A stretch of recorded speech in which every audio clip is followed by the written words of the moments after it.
শ্রী শ্রী প্রণব মঠ তীর্থধাম, বাজিতপুর, রাজোর উপজেলা, মাদারীপুর। তো আজ শ্রী শ্রী গুরু মহারাজ স্বামী প্রভানন্দজি মহারাজের 130তম জন্মবার্ষিকী উপলক্ষে মহাবৈদিক যজ্ঞানুষ্ঠান হবে। তো আজ আমরা আসলাম, আপনাদের দেখানোর চেষ্টা করব সব কিছু ঘুরিয়ে ঘুরিয়ে আজকের যজ্ঞানুষ্ঠান। আমাদের তীর্থধাম বাজিতপুর প্রণব মঠ, যেখানে অনেক ভক্তরা আসে দূর দূরান্ত থেকে। আমাদের এই তীর্থধামে প্রতি বছর মাঘী পূর্ণিমা তিথিতে এই যজ্ঞানুষ্ঠান হয়।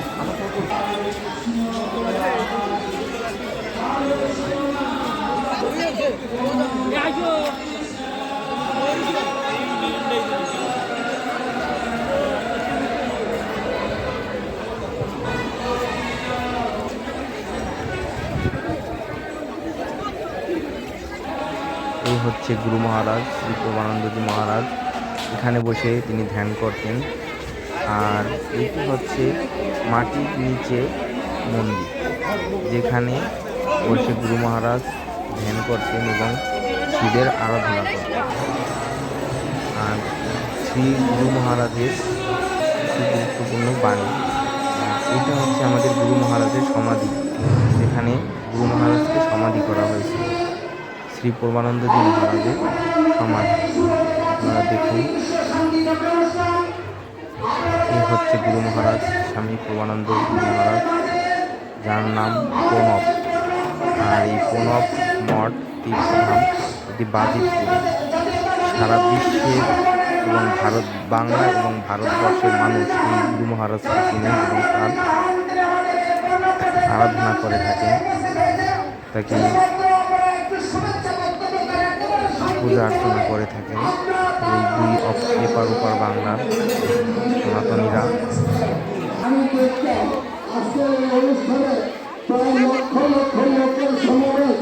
আমরা আনন্দিত খ্রিস্টান মিলাদ এই বাংলাদেশ আমার যত রোগে অধিকার এই মাটির উপরে, আপনার তত রোগের অধিকার এই মাটির উপরে।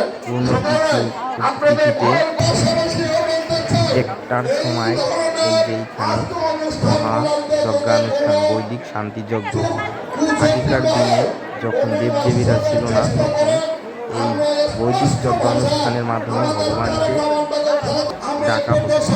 তাদের শান্তি কামনার জন্য, সারা বিশ্বের মানুষের শান্তি এবং মঙ্গলের জন্য এই সাধারণত এই বৈদিক যজ্ঞানুষ্ঠান করা হয়। কিছুক্ষণের মধ্যেই শান্তি যজ্ঞানুষ্ঠান শুরু হবে।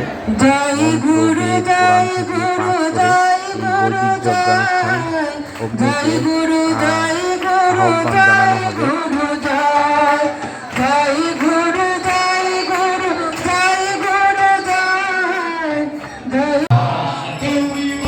শুরু হয়ে গেছে অগ্নিদেবকে আহ্বান জানানোর জন্য। মন্ত্রের সাথে সাথে মহারাজ যজ্ঞানুষ্ঠান শুরু করছেন।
সবাই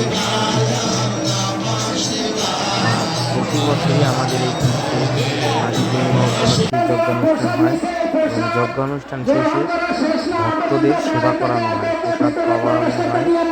হাজার হাজার লক্ষ লক্ষ লোক এই পবিত্র তীর্থধামে আসে। তো আপনারা সবাই আসবেন প্রতি বছর মাঘী পূর্ণিমায় এই অনুষ্ঠানে। সবাইকে ধন্যবাদ, ভালো থাকবেন।